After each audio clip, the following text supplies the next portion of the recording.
Hey everybody, welcome to another episode of NC-17. My name is Josh, and today is a first for us because Here's today we have a majority of the entire cast of a movie called The Dead River. I will let you guys introduce yourselves and the roles you played, and we'll go from there. Anyone who wants to start? I guess I'll start. My name is Trey Weaver. I am the director, writer, and I also play Slim Jim within the film. I'm Nicholas O'Connor. I was I guess production assistant, and I also played the bartender's son. Okay. Uh, my name is Xana Mills, and I played the siren. McKelvey Wilder, and I was the bartender. All right. So again, thank you for joining me. So kind of take us back a little bit to when you guys were younger. What really got you into just performing movies, music, just whatever you guys what really got you into wanting to be into entertainment? Anyone can start. Well, really, it started back in elementary school, I guess, and mom signed me up for the elementary school play, and I'm like, hell, I don't want to do this shit. But once I got up there on stage, I was like, hell, this is great. That was the dream originally to become an actor, but I have, as of recently, gone the filmmaking director, also actor route, giving me a little role here and there. But yeah, that's where it started for me. Should I go next? It started for me back in July of 24 when I woke up one morning with a text from this guy with a screenshot of my section of dialogue from the script, and he just said, "Memorize this," and I said, "Okay," and that's where it all started with me. That's funny. Ladies next. Sure. I got into performing in general because my mother owns a dance studio, and so I started dancing uh, probably as soon as I could walk. I started into doing theater when I was 12. And as far as movies, this is very new territory for me, but I'm hoping to get to do more. And I grew up listening to music on my parents' 8-track tapes. That kind of ages me a little bit. I think I was actually the oldest cast member in the movie, but hearing that music from my parents' 8 tracks, and then when the cassettes came along, I fell in love with music, and so I ended up starting playing piano and keyboard at age 12 and traveling, and went to college for music and all that, and then music just kind of lends itself to theater, and so got into theater, and theater lends itself to movies and TV and things like that. So that's the progression. Oh yeah. Uh, so I do want to talk about the movie. Don't want to spoil nothing though because I don't know if everyone's seen it, but I know I've seen it multiple times. Josh, I'm gonna give you full on permission. Let's dive into it, brother. I want people to know. Let's do it. All right. Well, you heard it from the director, so if we spoil something, blame him. No, I'm just playing. So let's start with how you came up with the story and were the characters portrayed in the way that you saw? That's kind of an honest spot kind of question because you got the cast here with you. So Well, listen, I have no complaints about the cast. Everybody played their role perfectly. I think it was an amazing cast. But when I came up with the idea, well, I was kind of on the spot. I go to school at the New York Film Academy, and I had to come up with an idea and everything for my intermediate film. But then I'm like, I've been wanting to make a horror movie for the longest time. So I just started to like think of ideas and whatnot, and began to base it around this area. And the area it's called the Dead River. It's a real place. The real name of it is Bates Old River. So that was just a place that I grew up going to, going fishing with my dad, hanging out. There's obviously no cannibals living down there or anything, but Not that we've seen it. That we've well, met, not that yeah, we, yeah. as far as we know, there's no down there. Maybe there's a ton of gators down there, but that's probably the closest thing. But it's, that's just a place that I grew up going to, and you know what? I was like, damn, the Dead River, that's a cool name. And so I started writing a story around it. I mean, the whole point of the story is to bring awareness to the gentrification that's happening within this specific area. There's a lot of like uh lands that are being teared down to build these cookie cutter houses and everything. And it's going from real beautiful lands to ugly houses that probably take like a week, maybe a little longer to build, um, for way more money than it should be. That's basically where that film was coming from. And that's a real issue that we're having in this area that we're in specifically. Heck, me and Nick are on set right now where we filmed it. And there's a lot going just right down the street, and I hate it so much. But it's just really, it's obviously an extreme, but that's the point that I want to get across. Okay. So I do have individual questions for everybody. I actually have a couple fan questions too. But one of the questions, actually not even a question, kind of like a statement to me. Now I praise everybody on my shows. That's just who I am. This film, I rate everything 1 to 10, 10 being best, 1 being worst. This got a 10, hands down. It reminded me of The Hills Have Eyes slashed with Wrong Turn, and to me that's a huge compliment because those are 2 of my favorite movies of all time. So I do want to talk about the practical effects because there's a really gnarly scene that is actually up for an award, where it happens with Vince's character and he loses a limb. How did you guys come up with that effect? So the way that we came up with that effect is we just got like a dummy arm it was a cut off arm, but we used the bone part. It was actually my sister, Joey Weaver, who did the effects. Amazing job. And just kind of strapped it onto Vin the best we could. The only issue we had, I'll let Nick tell you, it's the only issue that we had. But Yeah, I was at the Babylon Film Festival. I guess that's the representative for this, and I was talking about it afterwards, and we were talking about the special effects, and I was like, "Yeah, you can tell Vinny has a Planet Fitness membership. That was the only issue we had with hiding his real arm." the fake arm's a little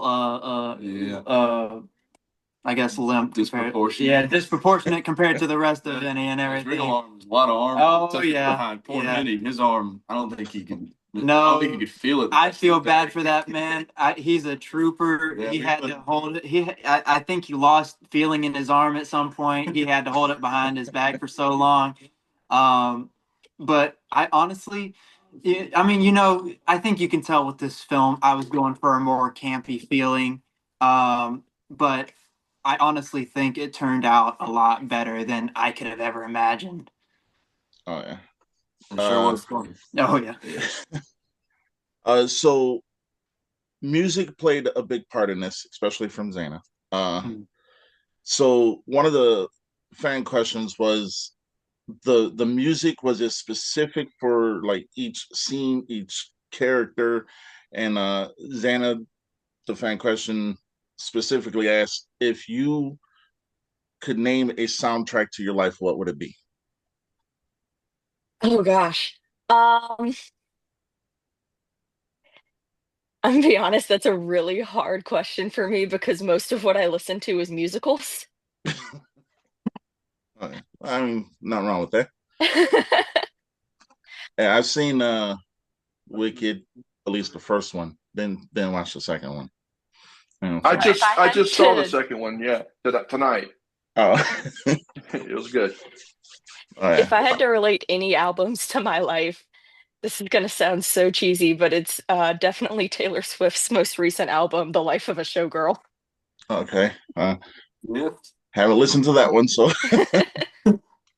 uh, so this is a question for everybody. Uh, with this film, because I already, I think I already know the answer because I think I was told the answer once or twice. But everyone else probably would like to know: is this going to be turned into a feature film, or is this just where it ends? Funny shit asked that. Good It question. is a concept for a feature film, and it's actually the plan is to turn it into a trilogy. Ah, I don't want to go too into depth with that, but there will be a feature film coming out of the Dead River, and I hope to have pretty much all the same cast on if everybody is willing. oh yeah. No.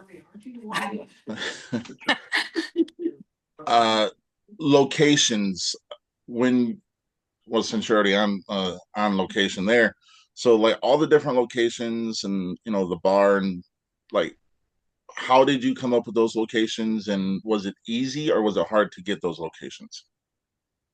Real easy. I mean, the area that I'm working in, it's an area where everybody knows everybody. So, I mean, right now I'm literally in my grandmother's barn on her farm. So that was real easy to acquire. The bar, it was a situation where we knew the previous owner of the bar who was in contact with the new owner of the bar. So all we had to do was be like, hey, walk up, we know so and so, and would it be okay if we came and filmed for like a morning before business hours even started? And they're like, heck yeah, that's fine. We didn't have to pay a single cent. um the out in the woods scenes, we were originally going to be filming at the actual Dead River. The only part that takes place at the actual Dead River is the drone shots and the part where he drops Vinny off within the swamp. That is the only part that takes place there, and that is specifically due to that week that we shot, unfortunately, Hurricane Helene came through. Mm. So Oh yeah. it created some difficulties, but it actually helped us out in the long run as well because we ended up, my buddy Nick here, he's a member of a sailing club, and they have a little cove off of Lake Murray that we ended up using. When we first shot there, the water was kind of low, so we got kind of lucky the last day. I'm sure Xana wasn't as happy for this part. Hurricane Helene had come through and the water had risen, so it was the perfect height to drown Xana. Yeah. So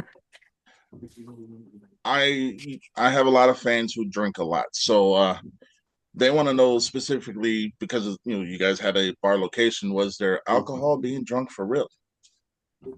No, Not No. honestly. not on set. There was Okay. there was no actual consumption of alcohol on set. Um, was it a real beer? Yes. But there was no consumption of it. That was just for the looks, really. Oh yeah. That was the one question I didn't want to ask, but I had like six people ask me. Like I said, a lot of people drink that It watch my show. perfectly fine. Perfectly fine. Uh, so for the bartender and his son, when you guys were reading the dialogue for that, what was going through your mind, and how did you guys get into character for those roles? Um, well, like Trey just said, the story is based in South Carolina in an area where everybody knows everybody. And when I think of a bartender, I think of the guy that's he kind of hears all the tea. He gets all the 411 from everybody coming through. Sometimes he is a therapist. But if you want to know something, you already know. You go to your local bar and you're going to hear everything you need to know. And so I just kind of thought about that. And as a matter of fact, when I saw the casting notice, I emailed Trey and I said, "Hey, I think I make a pretty darn good bartender. I'm pretty nosy, and I'm going to ask people about stuff." So yeah, more overall, I think when I think of a bartender, I think of somebody who sees all these people all day long, all night long, and he knows what's going on with all of them. And so yeah, that was kind of easy for me then. Your turn. How I got into character? Well, Yeah. I kind of played myself if you think about it. I just that was my pickup truck we used, and I just pulled up and I was just like, well, get out. That's Call me that's when you need me. that's literally just him. Honestly, Yeah. I wrote the character with him in mind without even knowing it, and I'm like, this is the perfect role. I mean, the main reason I casted him was for the truck, but he just fit the role perfectly. He's like, this is a strange place and everything, but go and do it if you want to do it and everything. Got to play in the mud a little bit. Yeah, that's true. Didn't get any scenes of that though. No. Should have. But I don't think I my think photo would have been working at the I time. think Nick and myself, the bartender and his son, I don't think this is the first time we've seen somebody come out and try to do this. There's kind of this feeling like, here's another one, and so kind of like when I say at the end, go ahead, but you're gonna need something more than that pavement princess out there. It's like I've told you, I've tried, I've tried to warn you, you're not the first, so go do it. And so when Nick he drops him off, he's pretty much probably the same. He's like, he ain't the first fool that's come around here. So yeah, I ain't gonna do it, but I ain't gonna stop you. exactly. Yeah. So Xana, how did you get into your character?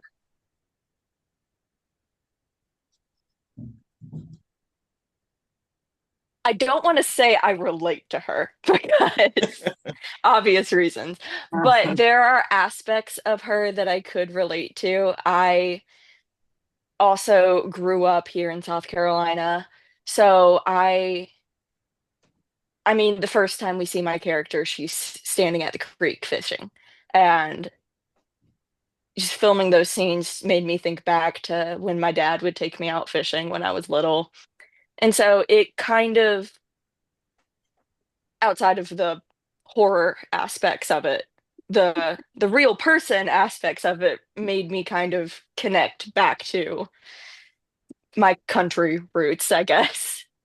Oh yeah. Uh, so I do want to say that when I was watching it the first time,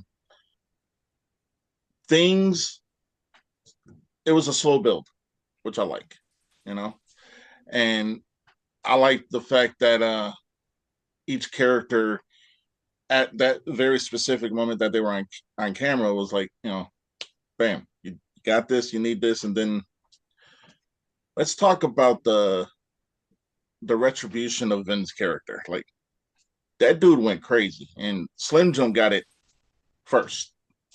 Uh, so going into all of that, those specific stunts and effects and kills, when you were seeing them for the first time after you guys filmed everything, what was your first reactions?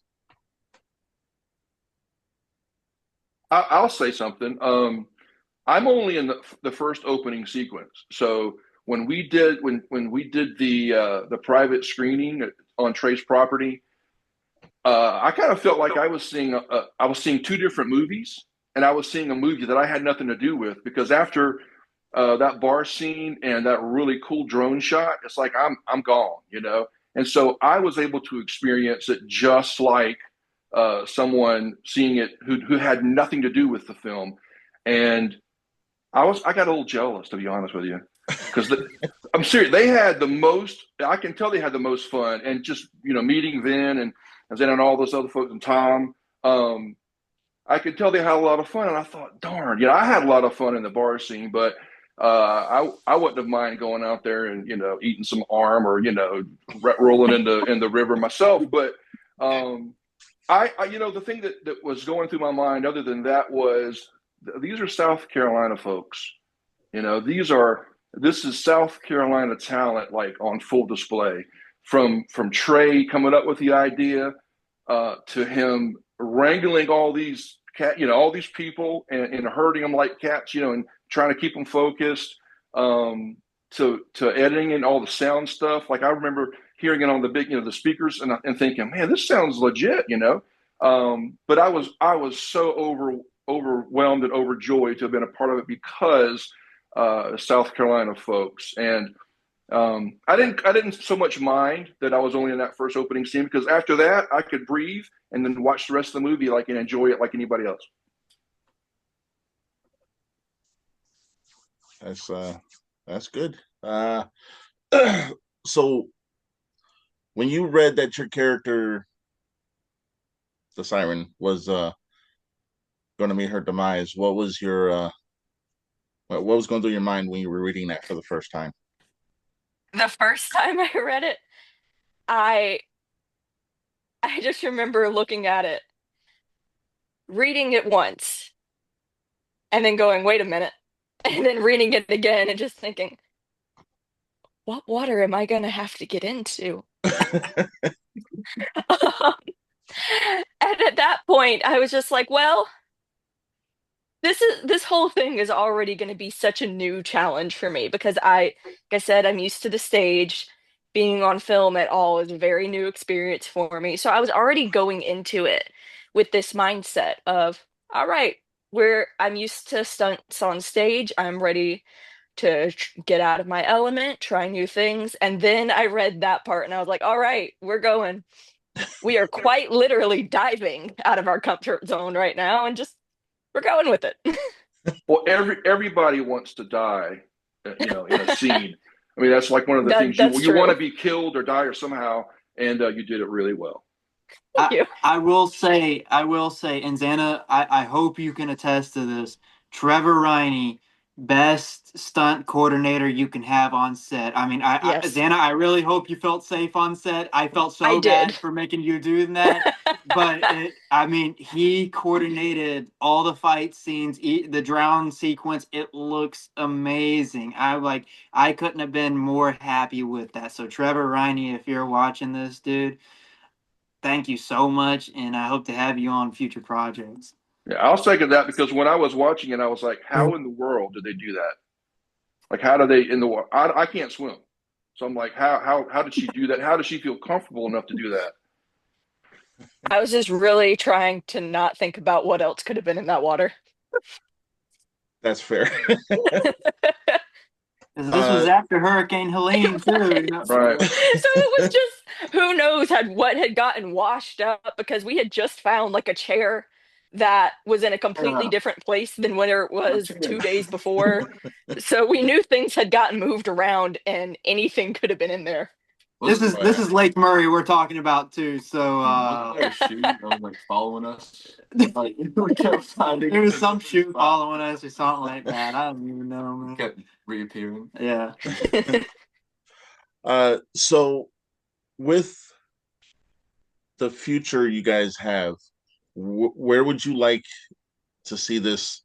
Because you mentioned earlier a trilogy, but after that, what aspirations do you guys have to continue in the movies, and just like what are your goals for this world?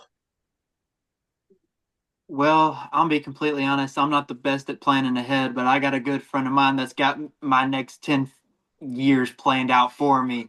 Um, so I got at least other than the trilogy, I got what is it like two, maybe three other features I'm thinking of right now. So I'm definitely planning on sticking within this world, whether it's making the movies or acting. I mean, I plan to get back on in and acting um, a little more, but I love directing, I love writing, and my whole like idea of going up to New York to learn this craft.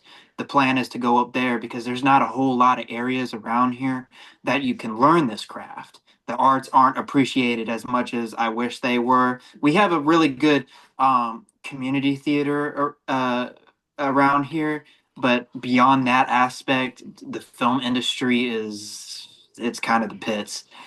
So the plan is to go up there, learn the craft, and then come back and hopefully be able to teach it to people who don't have the luxury to go to these places and learn this craft. That's the dream, because I mean, I know firsthand getting into the film industry, it ain't easy, brother. It really isn't. And I know you know too. I mean, you just written directed your first feature, and I'm sure you did amazing with it. But it's not easy to get the recognition that because I feel like the independent filmmakers are the ones that need that recognition more than some of these Hollywood makers and everything. They're the ones that need that recognition more, but they just don't get it. Oh yeah. Uh, that's I'm glad you said that because we will talk about the NC-17 awards here in a little bit, but that's why we created that was to for show everybody the independence and show the respect for the independent actors and actresses. Well, just the independent community.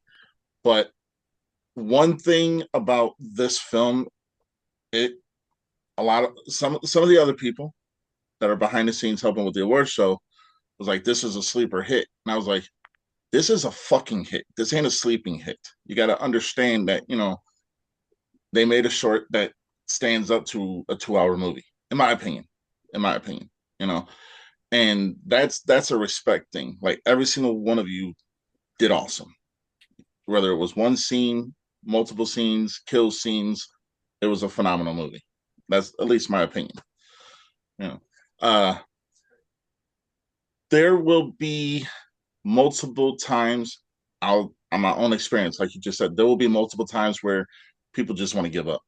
You know, and I'm glad you guys put out something one that you're all proud of, and then I'm also glad you guys put it out for the entertainment for the fans because I enter everything as a fan. I'm a fan of all of you, you Mm-hmm. know, and for multiple reasons. But at the end of the day, it's all respect. Uh, let's go back into the horror genre because there's a lot of horror movies out there. A lot of, I mean, myself included. But what specifically about the horror genre draws you guys to it? Man, I mean, this is a very specific like type of horror genre. I love the Southern Gothic horror. I didn't know what that was for a little bit, but then my friend introduced it to me, and I was like, yeah, that's the type of films that I want to make. I mean, like the biggest one of the biggest inspirations for this was Texas Chainsaw Massacre. Dude, hands down probably one of my favorites. But funny enough, another one of the inspirations that I have for this, it's not technically a horror, it's a more of a drama, but it's Billy Bob Thornton's Sling Blade. Oh yeah. That that was a real huge, maybe just the environment, but even then, you could say that the last like however long that sequence where he's sharpening the sling blade to when he kills the dude, that's horror to me, dude.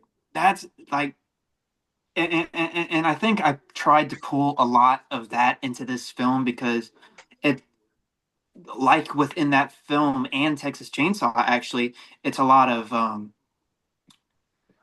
stuff happens off screen.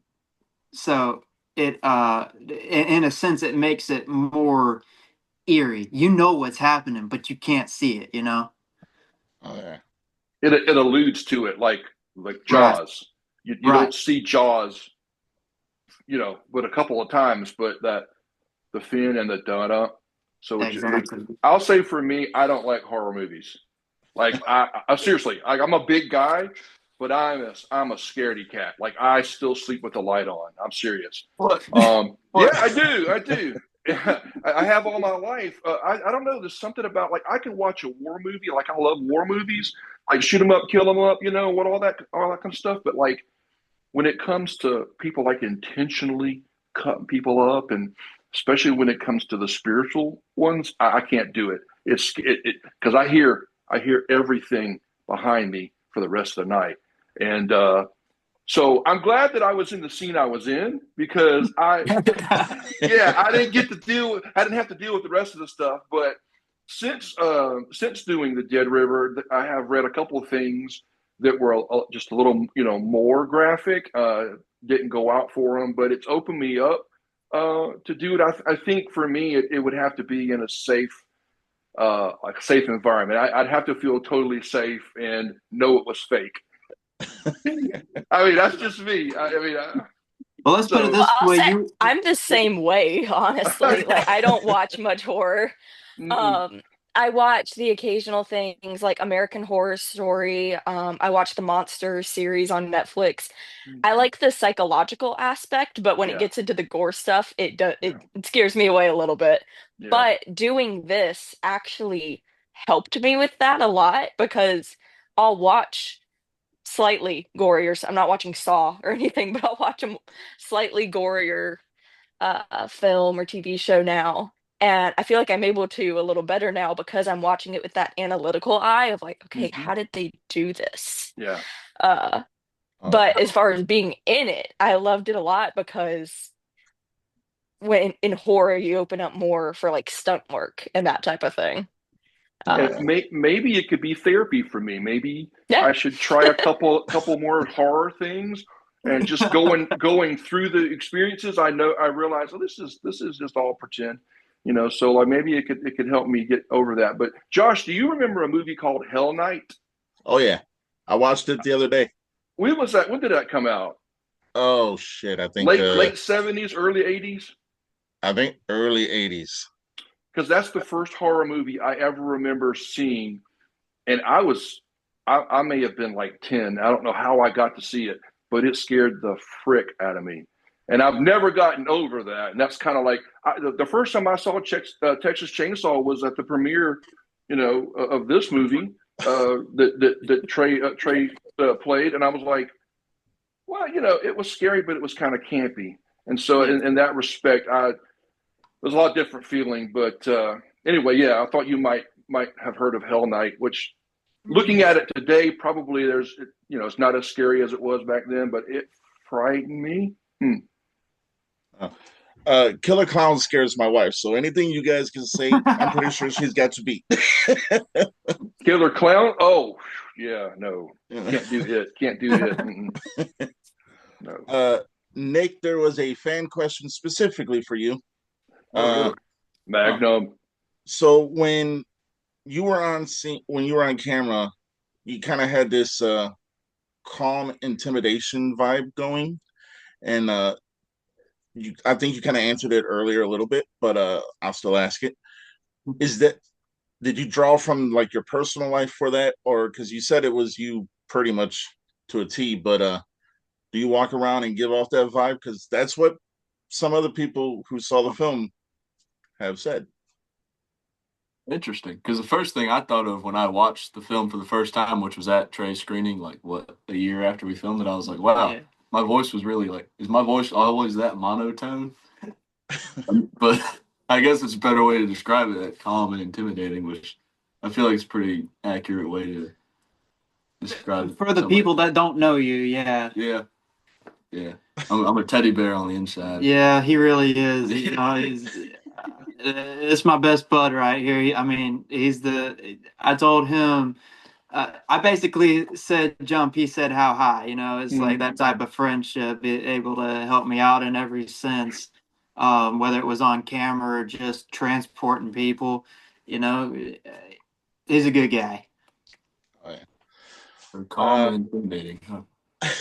Yeah. That's what they said. I mean, me personally, I gotta see in person to be able to tell if you're calm and intimidating. But on camera, you look like a badass character. So I'll just say It was the Pat's Blue Ribbon shirt, wasn't it? that. So let's talk about Vin for a minute. Because unfortunately he can't be here today, but I've worked with him, interviewed him. He speaks very highly of you guys, every last one of you. Uh, so this is your chance to say whatever you want to say to Vin, because he will be seeing this, because he's definitely going to watch it later on tonight. So just whatever you guys want to say. Man, I gotta say, that boy may be from Brooklyn, but he's got South Carolina in his heart. Um, he came on. Let me tell this story first. I love him so much, and it's probably because he saw so much within this film. And he told me it wasn't until right after we had finished shooting, we were having a little rap party and everything. But he told me during the casting process, he sent in this thing, and I said I'll get back to you. And it took me a while to get back to him because you just got to make sure you have the right casting. But by the time that I got back to him, it had taken a while. And he tells me afterwards that when I actually told him that he had gotten the part, he had already taken on two other gigs, and he had to tell those gigs, I'm sorry, I can't do them. And when he told me that, I was like, dang, dude, I feel so bad that you went and turned those other two gigs down, because that's more exposure for you. But then everybody else around me was like, dang, no, don't be sorry. That's a good sign. He believed in the project. I'm like, you're right. Fuck those other guys. He wanted to be in my project. But yeah, no, Vin's a great guy. He was a freaking trooper. I will say, even though I was the director of this film, I didn't have to do much directing. Everybody knew what I wanted, whether it was because I portrayed uh, beforehand what I wanted them to do, or they just got it. I don't know, but the entire cast. Vinny is amazing. He's definitely going to be in the feature. He's on board. I hope everybody else is on board. Mhm. He's just an amazing guy. I want to work with him more because he's now too getting into stunt work. I know you know that because he was your stunt coordinator on your film, and I'd love to get him on board as well. But he's just an all around great guy, trooper through the stunts. Just all the crap that I put this man through. Holy, from tearing his arm off, falling asleep behind him, to Xana tackling him in the river. You know, The only complaint I remember was his pants were a little too tight yeah, for the when he was walking around the woods. Because we had for the bar scene, he had his own clothing that he brought with him. yeah, And for the scenes where we had to get him muddy and dirty, yeah. we provided the clothing, and he was like, "These pants are really tight." And oh, he was a real trooper for that last day because we had a pair of shoes for him, and that I think he didn't tell me otherwise, but I think they fit the first couple of days, but then we forgot them somewhere, so we had to borrow. We were here at my grandfather's place, my grandparents' place, so I had to run down to my grandparents' house, be like, "Hey, you got a pair of shoes I can borrow real quick?" And I brought them back, and they were too small for him. He's like, "I can make it work for this one scene." Yeah. He's a trooper. Well, yeah, true. Yeah. All he had to do was tackle me, so. But yeah, he's an amazing guy. But yeah, I'll let y'all talk about y'all's experience with Vinny. I'll say it real quick because Xana probably has a lot more. She worked with him a lot more. I was only with him for that one scene, but I can tell Vin takes it seriously, and he's just Mhm. always working. Like every time you see his Facebook update, he's Absolutely. nonstop working. I remember where was it? It was at the that private premiere. He pulls out his phone and he shows us. I don't know if I should say this or not. I don't know if he got in trouble for it or not, but he shows us this stunt thing they did some reservoir or something.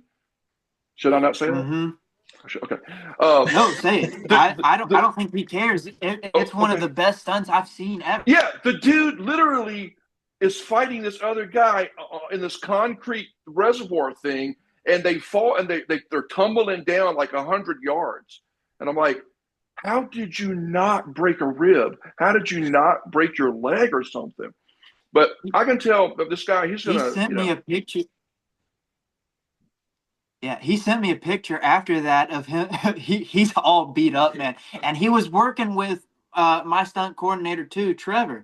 They were working together on that one too. And Lord have mercy, I saw it, and it was like, holy crap, this guy's in it for real, Mm-hmm. Oh yeah, Xana. Um, well, I'll say from the beginning that like I was very nervous coming into this because like I said, I haven't done much film before.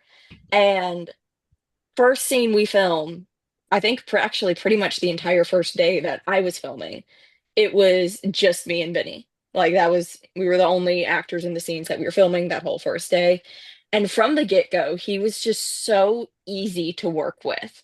Like we were running a couple lines before we started, and I was talking about, I'm not used to this, so apologies if like it takes me a while to get into it. And he's just so nice and so comforting to work with.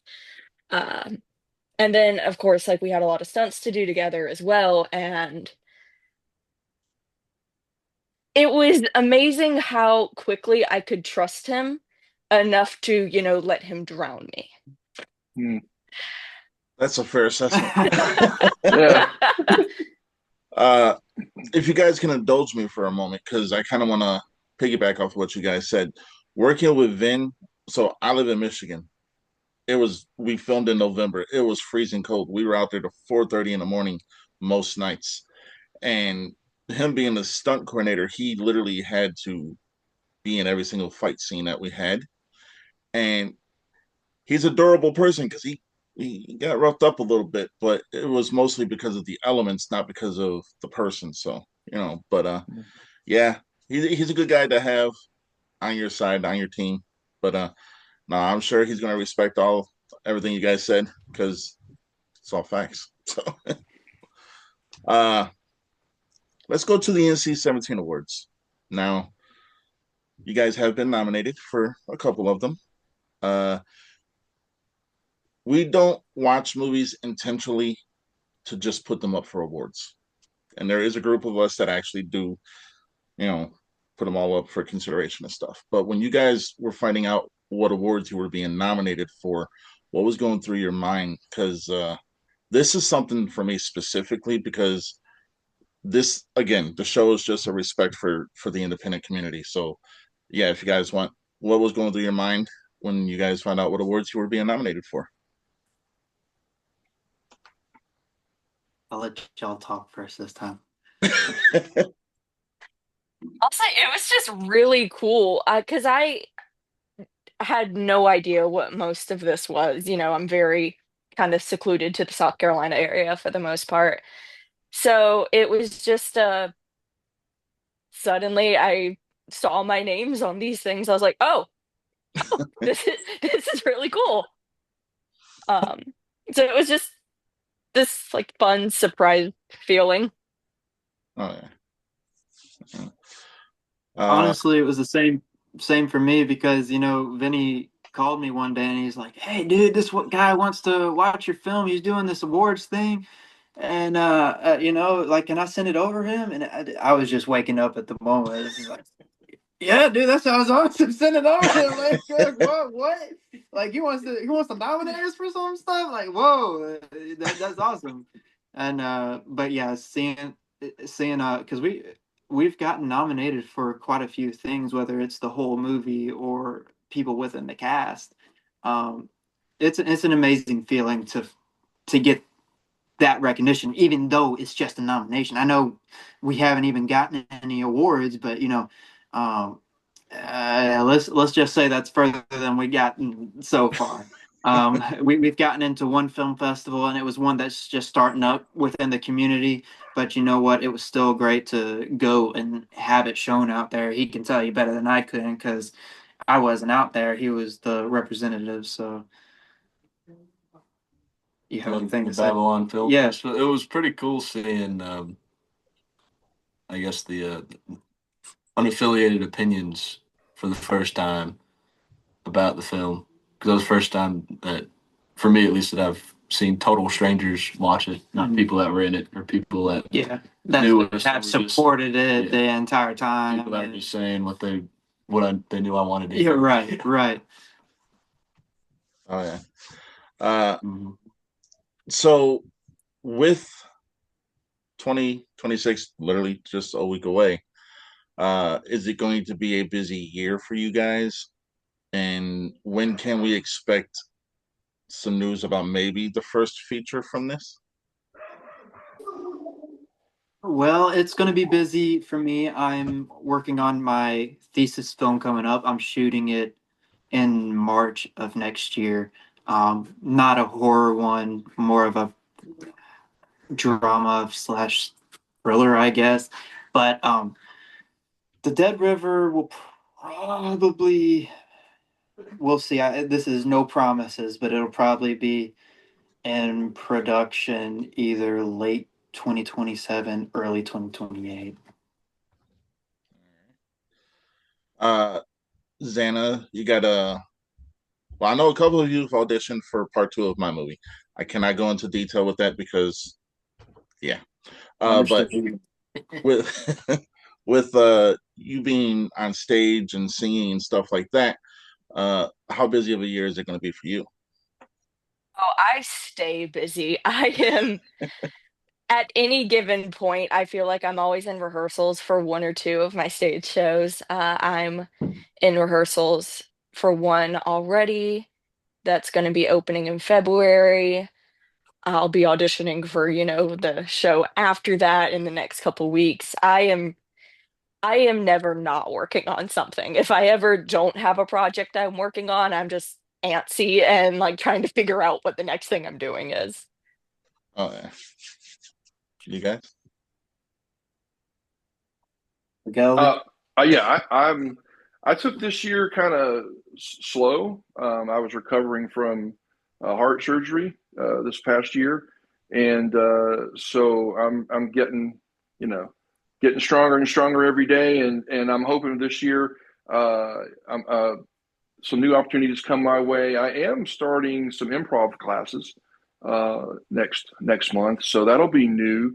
Um, I'm a pretty silly guy anyway. Like I'm goofy, but I'm looking forward to finding out the craft of how to be goofy intentionally and how to make that work with other people. So I'm doing that, and there are a couple of shows that film that I've done extras and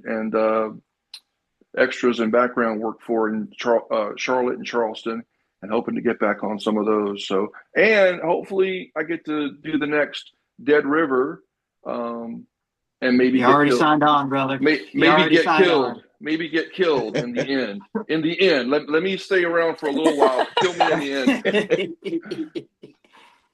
Oh yeah, Nick.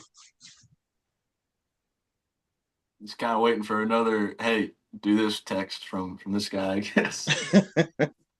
He'll be helping me with my thesis. He probably won't be acting within that one, but he'll be helping on set at least. All right. All right. So we're coming too close to the end of the show. I want to give you guys the floor to give advice to anybody who's trying to get into the industry, whether it be singing, acting, directing, whichever. You guys have the floor. Any one of you can start. Just get into it. I mean, speaking personally, I come from an area that's like, oh, the arts isn't you can't do that as a job. It's not going to provide for you for your life and everything. Just do it. You'd be surprised at how well it can provide for you. But you know what? I don't even care. As long as I'm doing something that I love, whether it's directing, acting, just anything of the sorts, I'm perfectly content. I can find other things to pay the bills and whatnot. Just do what you love and don't let other people tell you otherwise because it's your life you're living, not theirs. Oh yeah. Say I can second basically exactly what Trey said. Because especially for if anyone wants to get into stage acting, literally just look up community theaters and start Mhm. going to auditions. I've done so many shows with people that had never stepped foot on stage before they walked into, they just decided they're going to walk into a community theater audition one day, and then, a few years later, they've got 10 shows under their belt. Um, so just do it. Get on Google, look up auditions, go. Oh yeah. I heard someone say a long time ago to me that being a professional at something, it has nothing to do with money. It's about your attitude and what the passion and the energy and the determination you bring to something. And so when I look at the Dead River cast, I think they're all professionals because they all brought everything. So I would say surround yourself with people, like Trey and Xana and Nick and Vin and all these folks that take things not seriously to the point of it being overbearing, but like they want to do it well, and have fun doing it, and it's safe. That's really important. That Trey created a safe place, but just surround yourself with folks that have the same kind of desire to do something well, and that you feel safe with. And Trey said there's not a lot going on in the state. There's not a ton going on in South Carolina, but there's enough for us to have had the experience we had with him in the Dead River. And so there's got to be some other students out there doing the same thing. There's like I said, things in Charleston and Charlotte. So surround yourself with good folks that create safe environments, and bring that good attitude to it. Bring that attitude of, I'm there to get it done well, but have fun. All right. Nick? I'm seeing the calm intimidation thing right now because you're kind of like this. But go ahead. Well, I'm still not really in it myself either. Like I said, I just kind of wait for a text from this guy. That was so. He's a yes man. Pretty much. So when I got that text, this has nothing to do with the film, but I think it's pretty neat. I was in Michigan racing the Mackinac race, the 300-mile sailboat race. So my phone had been shut off for like 3 days because I was in the middle of Lake Huron. And I get to Mackinac Island, and I go to the hotel room, I plug my phone in, and then I just hit the pillow, go to sleep. And then I wake up, and, I'm scrolling through 3 days of notifications, and I see a text from him. I'm just like, what is the script? What is this? And he's just like, memorize this. And I was like, okay. And for the next 2 months, I'm like, you want me to say it like this? And he's like, yeah, it's perfect. And then I'm like, all right, what if I do this? He's like, it's perfect. Oh yeah. And then I probably just say 5 or 6 times in that 30-minute time. Yeah, you want to tell them who you pulled inspiration from? Yeah, I do want to tell them. I remember this. I was like, I feel like after I read it a couple times, I feel like this is exactly something like your dad, the way your dad talks, his dad would be perfect for this. He was like, yeah, just do that. Because his dad's the same calm, intimidating, monotone. Well, this is as far as I go. Yeah, pretty much. Matter of fact, yeah. Yep. I do want to say thank you guys for coming on, because I know that it is the holiday season, and I just want to say thank you. But I'm also going to give you time to plug your socials where people can or cannot reach out to you. It's entirely up to you. Plug what you got going on, where they can see the film if they can, and just plug whatever you want to plug. All right. Well, my personal social, I usually use Instagram. It's the Geeky Redneck. Just saying it how it is. But the Instagram, I think it's like the Dead River Film, something like that. If you see me on it, that's the one. And my Facebook, which is the other thing I use a lot, is just Trey Weaver. Yeah.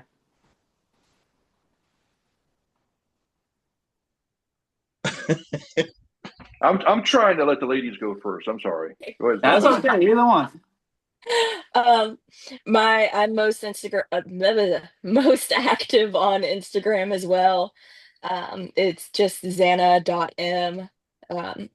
Yeah, I post a lot on there.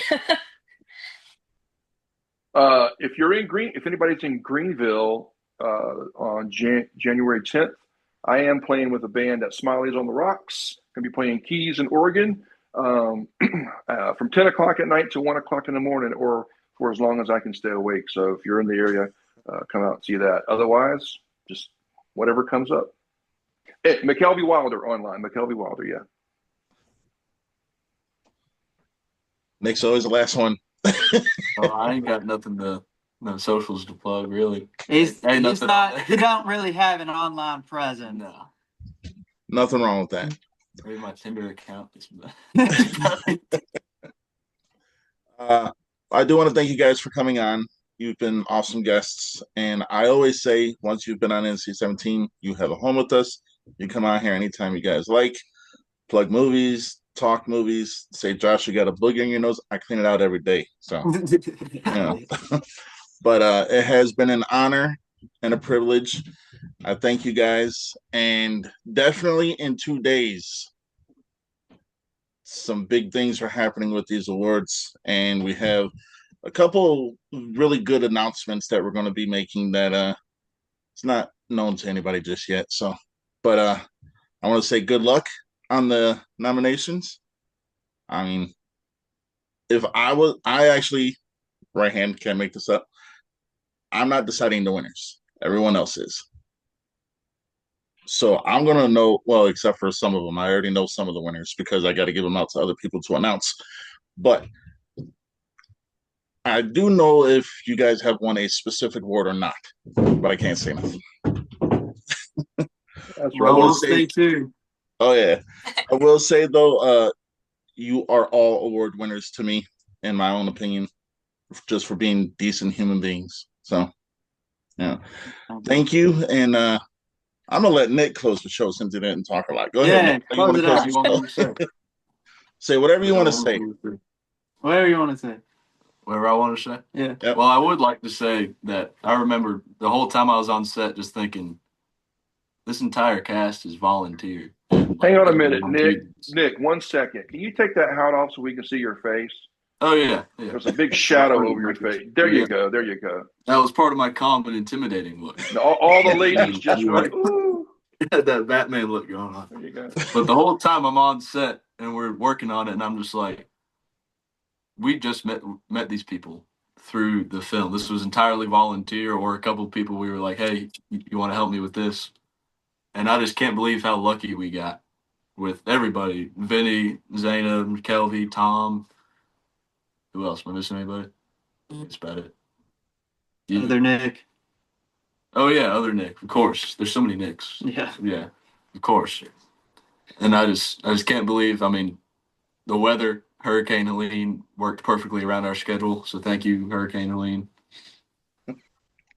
Yeah. It just all kind of fell right into perfect place. And I think about that a lot. It was great. Great experience. All right. Well, everybody, this has been the cast of The Dead River, and Most of us. stay tuned. Everyone, until next time, stay NC-17. They out. Yeah.